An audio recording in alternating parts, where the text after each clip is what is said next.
In this video, I'm going to teach you 4 easy ways to use Tombow dual brush pens and a water brush to create washy backgrounds.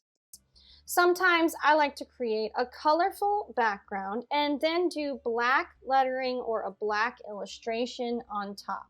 And there are lots of ways to make these really interesting and unique each time. So I'll be working on Canson Mixed media paper this time, and I'll be doing 4 different backgrounds. Starting off, I'm going to make an extra crazy colorful background. You can see the first thing I'm doing is just putting in patches of color. Not everywhere. I am spreading them out because I'm going to go in and wash those in with the water brush. So my colors are going to pool together, and I'll have some areas with bolder colors and then other areas that are much lighter. My paper is going to buckle some with this amount of water, but my trick to fix that is that once it's dry, I can just set it under something heavy and flat for a bit and it'll straighten back out. Once this is totally washed in and it's still wet, I'm going to start tilting my paper this way and that way to get some dripping in different directions. If I need to, I can add more water with the water brush to help things along.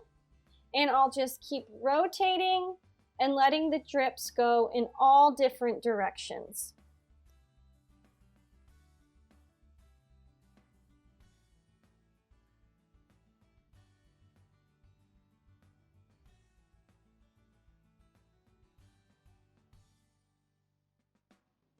And if I'm going to have drips, well, then I definitely need some splatter. So I'm putting pink on my palette, and then I am picking it up with my water brush, getting it saturated in color, and I'm just tapping my brush.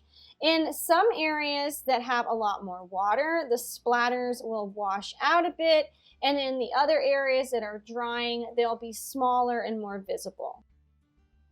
So look how cool this is already, but I'm going to keep going with it. So I'm going to add another layer of color, this time just with the turquoise, making sure everything's dry, and then I can wash that in and start tilting my paper again to make some more drips.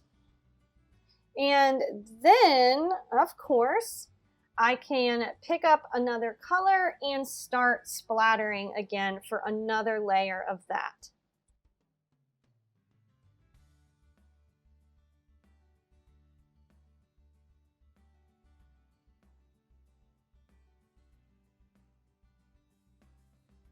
So there is background number 1.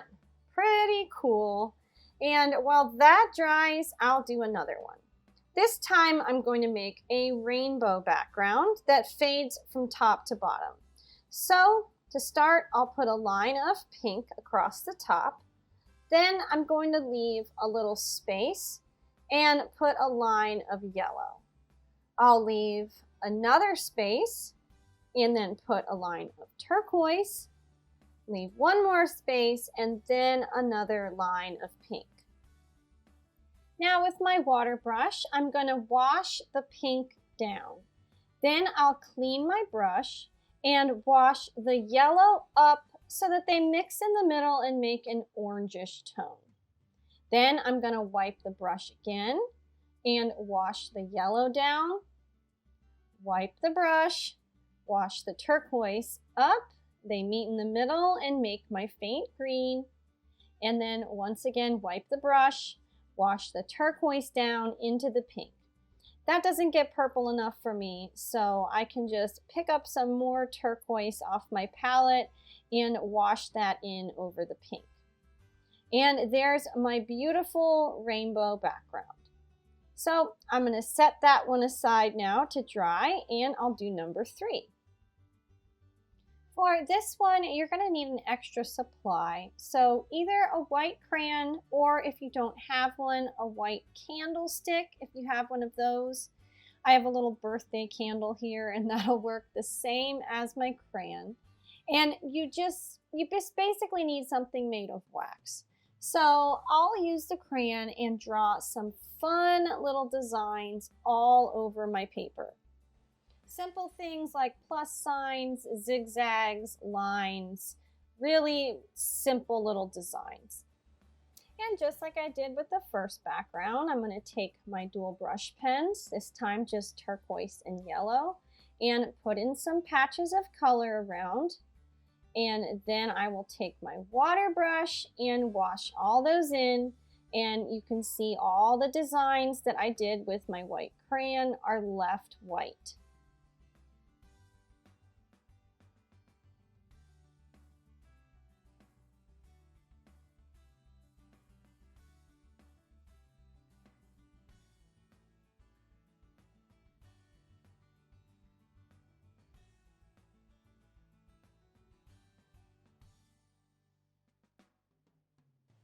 And I could leave it like that, or I could do some drips again.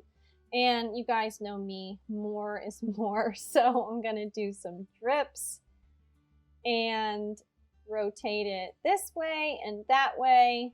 And everything is still leaving the white designs white and just passing the color right by them. And there's fun background number 3. Lastly, for my fourth technique, this is a fun one. I'm going to saturate my paper in water first without the color.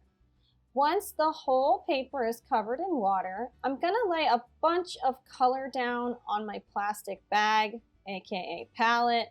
Just put it all over. And this time I'm doing pink and turquoise, no yellow.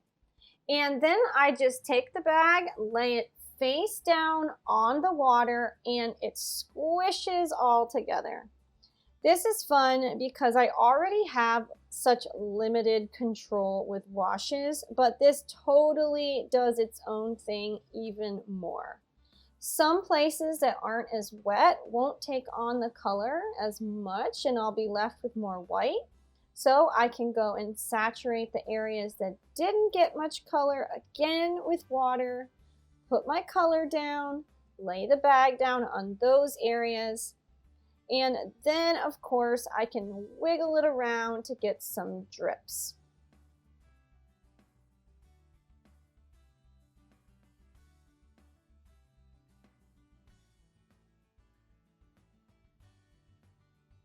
And there you go, a few ways to create some interesting backgrounds.